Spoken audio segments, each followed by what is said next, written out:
Assalamualaikum warahmatullahi wabarakatuh. Perkenalkan, saya Putri Nurul Hasanah. Di sini saya akan menjelaskan materi tentang manajemen syariah. Manajemen berasal dari bahasa Prancis yang artinya seni mengelola dan mengendalikan.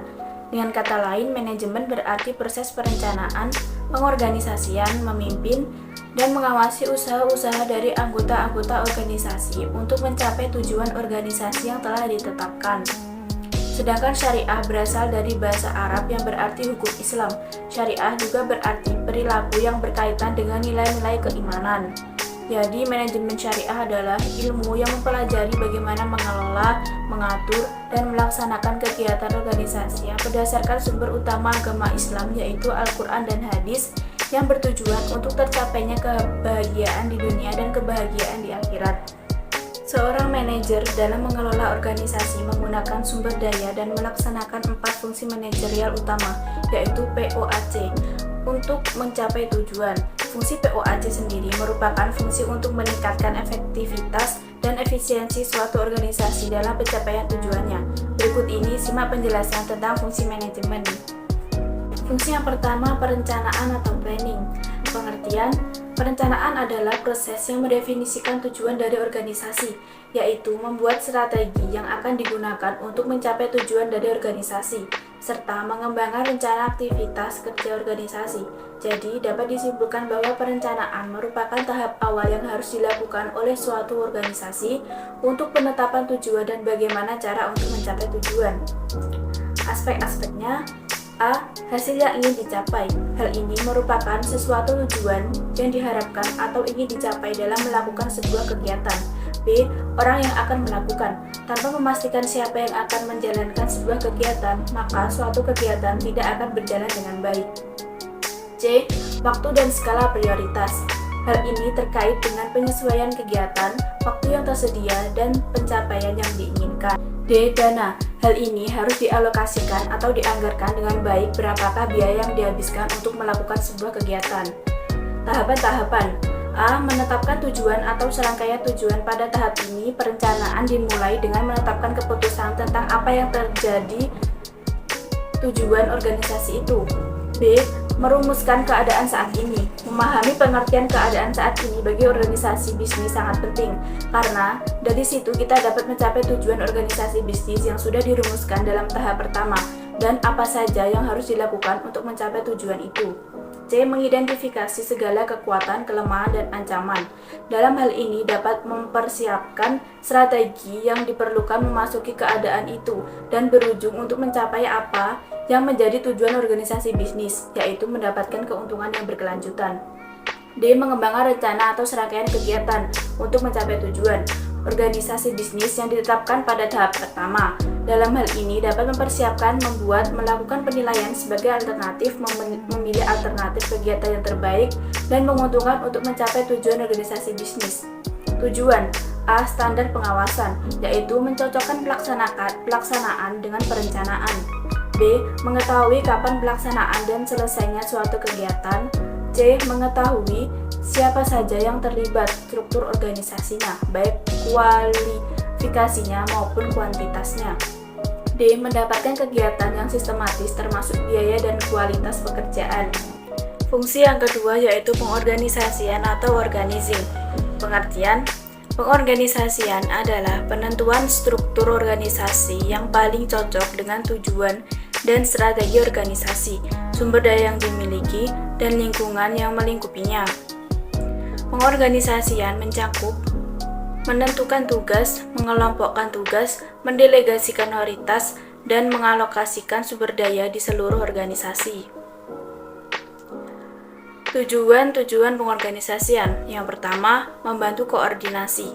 Diperlukan koordinasi ketika akan memisahkan unit kerja yang terpisah dan bukan dari jenis yang sama tetapi merupakan hasil bagian dari suatu organisasi. 2. Memperlancar pengawasan. Dukung suatu pengawasan dengan menentukan anggota manajer secara kompeten di bagian setiap unit organisasi.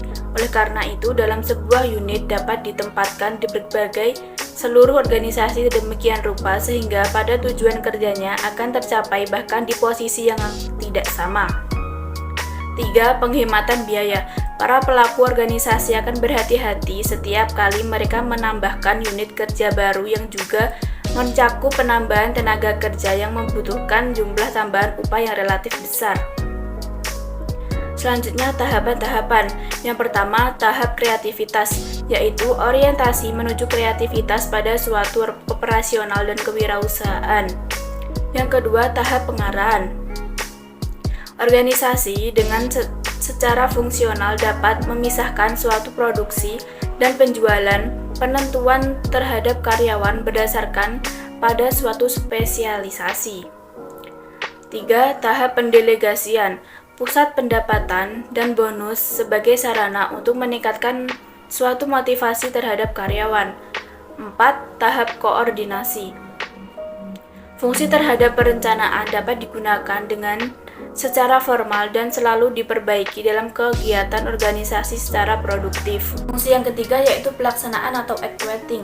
Pengertian, actuating artinya menggerakkan. Maksudnya suatu tindakan untuk mengupayakan agar semua anggota kelompok berusaha untuk mencapai sasaran dengan tujuan organisasi. Actuating merupakan upaya untuk merealisasikan suatu rencana dengan berbagai arahan dengan memotivasi setiap karyawan untuk melaksanakan kegiatan dalam organisasi yang sesuai dengan peran, tugas, dan tanggung jawab. Aspek-aspek. Yang pertama, perilaku. Yang dimaksud perilaku di sini adalah perilaku organisasional. Dengan memahami apa yang menyebabkan karyawan berperilaku tertentu, para pemimpin atau manajer dapat mendayagunakan perilaku tersebut untuk mencapai hasil yang positif.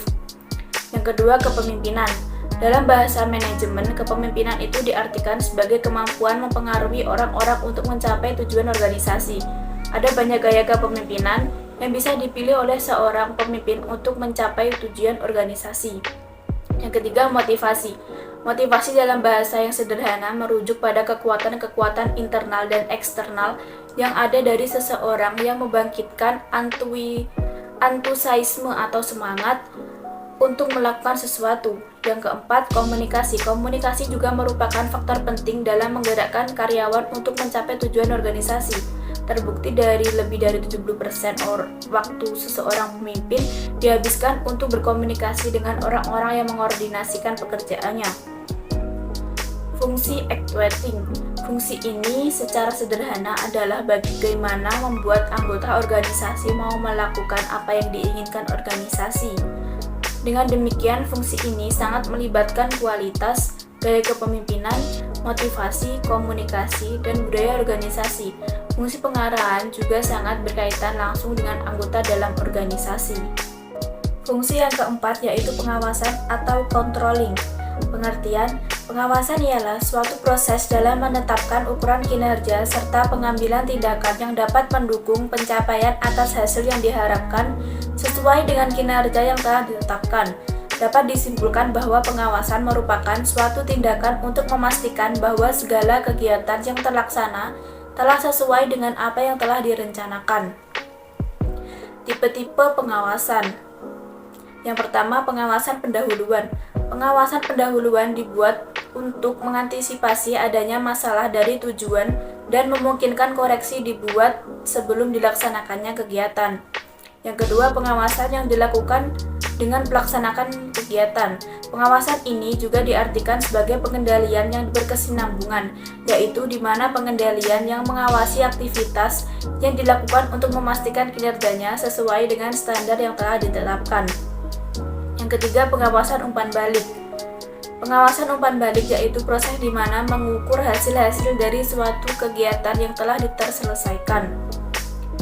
Tahapan-tahapan. Yang pertama, menetapkan standar pelaksanaan. Standar berarti satuan yang dijadikan tumpuan dalam penilaian hasil. Pada umumnya ada 3 bentuk standar yang sering digunakan, yaitu standar fisik, moneter, dan waktu. Yang kedua, menentukan pengukuran pelaksanaan kegiatan. Hal penting yang menjadi catatan di dalamnya ialah berapa kali pelaksanaan seharusnya diukur, dalam bentuk apa pengukuran akan dilakukan, dan siapa saja yang terlibat. Yang ketiga, pengukuran pelaksana kegiatan. Pengukuran ini bisa dilakukan melalui observasi, laporan, metode otomatis, serta penguji dengan mengambil stempel. 4. Membandingkan pelaksanaan dengan standar evaluasi, yaitu membandingkan pelaksanaan yang secara nyata dengan pelaksanaan yang direncanakan. Yang kelima, koreksi bila perlu. Apabila hasil menunjukkan perlu adanya koreksi, maka tindakan ini harus dilakukan. Ciri-ciri pengawasan. Yang pertama, sesuai dengan struktur dan rencana organisasi. Yang kedua, sesuai dengan kemampuan dan kompetensi manajer. Yang ketiga, ekonomis. Yang keempat, informasi yang akurat. Dan yang kelima, fleksibel. Sekian penjelasan materi dari saya. Kurang lebihnya mohon maaf. Wassalamualaikum warahmatullahi wabarakatuh.